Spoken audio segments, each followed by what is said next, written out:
Building bigger biceps is not as difficult as you may think, and the way to do it is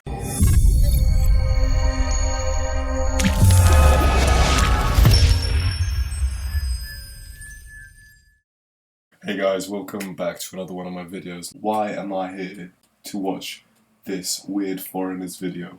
Well, I'll tell you why. You are here because you want to build bigger biceps. Never in my life, well, I think I could have gone cringier until I just did that. And that actually excludes me from ever making fun of a gym lad ever again. For those of you who do not know much about me or just joined the channel, considering this is the 4th video, so most likely you're new. My name is Victor or Vic. I'm currently working as a nurse in a hospital, but I'm also doing my PT and training because I have a very big aspiration in fitness. I do genuinely want to help people, which is basically why this channel is all about. Very important that you guys know that I really don't want to BS you. I know I'm not allowed to swear, so I'm not. But I really don't want to BS you guys. I know there's better channels like Greg Doucette, Athlete Next, all really great channels about how to help you guys with fitness. I basically want to do a very similar thing and just share my experiences from the knowledge that I've gained, from things that I've read, things that I've seen on YouTube, from them actually as well. Like just things like that in my own perspective and my own development throughout my gym experience basically. This is my aim. Please bear in mind that I could actually be in Ibiza right now, partying it up, but instead I'm here doing this video for you guys. So please do subscribe if you do enjoy this video and give it a like. Now, let's get into the point of the video in regards to genetics. With biceps, you guys actually have different bicep bellies. The actual bicep belly is this bit over here, if that makes sense, right? See, my bicep belly is actually quite short because my tendon is longer. So as you can see right there, you can see that I could fit roughly 2 fingers-ish. Depending on your bicep belly, if it's a larger bicep belly, your biceps will look longer and just bigger. But if it's a smaller one, you have a bigger peak. So it really depends on your genetics. And if you don't have a bigger peak as someone else, don't be thinking that's because of your training, is basically what I'm trying to say. Just remember there are genetics involved. It's all to do where the point of attachment is on your bicep to the tendon, if that makes sense. So the length of the actual tendon. That's genetics. Now let's get into the actual training aspect, which is obviously what you guys are here for. With training, I genuinely think that isolation movements are better than compound. 100% in my opinion, because with isolation movement, in my opinion, you get a better benefit because the bicep is such a small muscle group. You really want to have very good mind-muscle connection to the bicep when you do reps, when you curl. You want to really fatigue the muscle as best you can. Whereas if you were to do something like compound movements, for example, the only thing that comes to my mind right now is the military press, which is where you lift the bar up like that. Though there are a multitude of ones, but the military press is a very common favorite for arms and shoulders and even your upper back. It is a great exercise. However, the fact you overload the weight, really do focus your mind-muscle connection, and in my opinion, you're also more vulnerable to injury because you have more weight. Even if you hurt your shoulder or your back, it would be difficult for you to curl because you need your posture to be able to curl properly, and you need other muscles to slowly engage in that, if that makes sense. I hope I explained that well. Because the bicep, like I say, is such a small muscle group, you really want to be able to put it under high intensity, but there is also a risk of overtraining it because it's such a small muscle group. It's easily overtrained. The way I train my biceps is I go till failure. The risk of that is the fact that you could potentially overtrain, but like I personally feel from my experience that I do know my limit, and it is sort of like a trial and error. But leave your ego out the door and you focus on lifting lighter weight for more reps. That would be very beneficial because it'll put your bicep under more stress. Now, some people would argue that if you did use higher weight, you could do less reps and that would still place your bicep under enough tension to build muscle, which is true, but obviously, as you guys know the principles, or if you don't, well, I'll tell you them now. If you do less reps, that's more, with a higher weight, that's more focused on strength training. And if you do in between the 8 to 12 to 14 range of reps, that is considered more hypertrophy training. And if you do more than 14 reps, that's considered more muscular endurance training. However, regardless of that, as long as you fatigue your muscle, you will be getting gains. It's just fatiguing it too much. That is the issue, where you really push yourself to just over the limits. You know, you want to go far, but you don't want to go so far that you literally just lose your mind. You pass out, you know? With the concept of progressive overload and concentric training, which is the two that I utilize the most. Although it is good to switch them around to cause new stimulus to the muscle all the time, if that makes sense. But we'll talk about that more in another video. My opinion for you guys to build bigger biceps is to do supersets. Find exercises that you like, and to be honest, I'm not going to go through the exercises in this video, but there's only literally one movement, which is just a flexion of a bicep like that, and that's it. That's all you need. You need to know where to place your shoulders a bit and your elbows to place them a bit outwards, if that makes sense.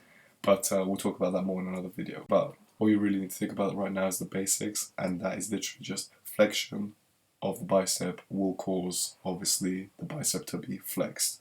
Concentric contraction. Stimulate the bicep more when you go down slowly. For the eccentric contraction, you go down slowly and that still stimulates it enough. You're actually stronger in the eccentric contraction. So what I do with my supersets, as you guys can see here in my tight little top, but as you can see, like I'm gonna do about 8 to 12 reps of the bicep contractions first, just literally normal controlled contractions. You don't want to be going crazy at all.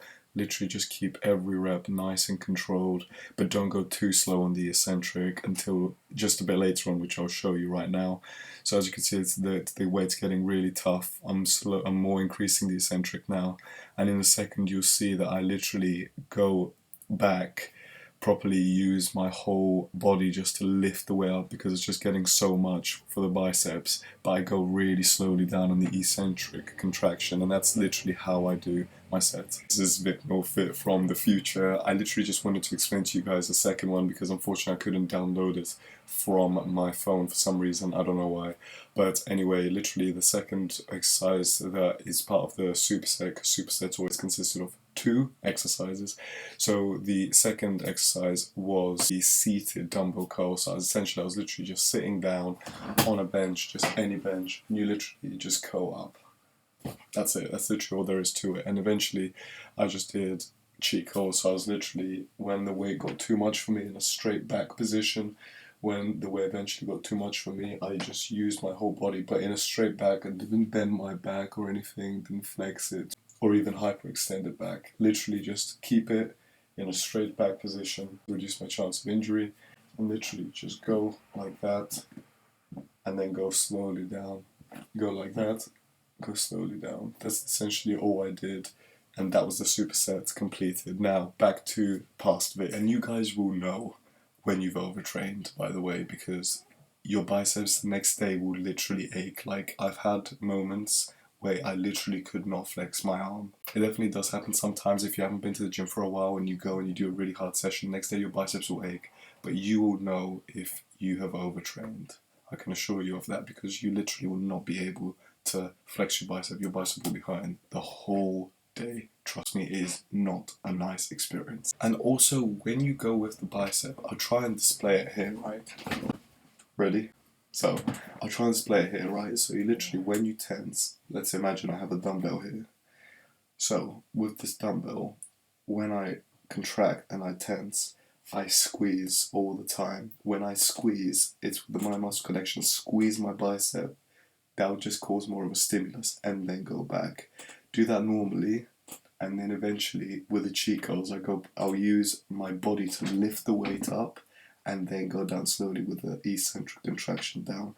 For me, from my experience, that has worked the best to really tear down my bicep, and it's actually been making my biceps grow pretty quickly. Obviously there's going to become like a stagnated phase where your biceps don't grow as much, but if you're a newbie, if you're a newcomer and you do this, your biceps will grow really quickly. Bicep training is more about technique. Anything, to be honest, with the gym is always more about technique than the way you lift, always. Really leave your ego out the door. This is just to look aesthetically good with your biceps. Now, just to summarize the key points of this video. So, first point somewhere there. Isolation over compounds, because you get a better mind muscle connection, you'll be able to squeeze the muscle better, stimulate it more, be able to make it grow more. Second point, more intensity.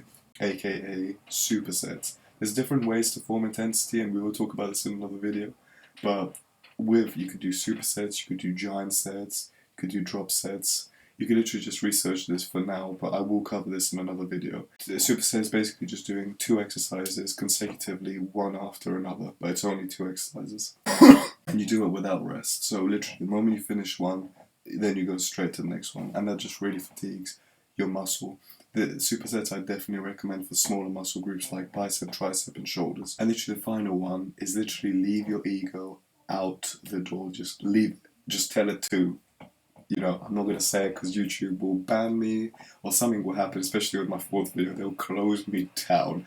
But you get what I'm trying to say. You go just do some Steph Curry naughty sauce and just go 3 points outside. So those are basically my points, guys. I really would appreciate if you did enjoy this video, and if you did try these and you build huge biceps like Arnold Schwarzenegger. That will not happen unless you're on roids or you just have absolutely godlike genetics, right? But this will definitely help you guys build better biceps, especially if you are a beginner. This is my advice to you. If you want to take it, take it. If you don't, it's fine. Either way, no problem. I'm just trying to share my point of view with you guys to be able to help you, which is again what this channel is all about. If you did like this video, guys, please give it a like. Give your boy a like. And also, please subscribe as well. It means a lot because I'm trying to help as many people as I can. Obviously, the bigger audience I have watching me, the more people I can help out. So I would really appreciate it if you guys could also just share it with your friends that could help out as well. I appreciate you, and I hope you have a very good day.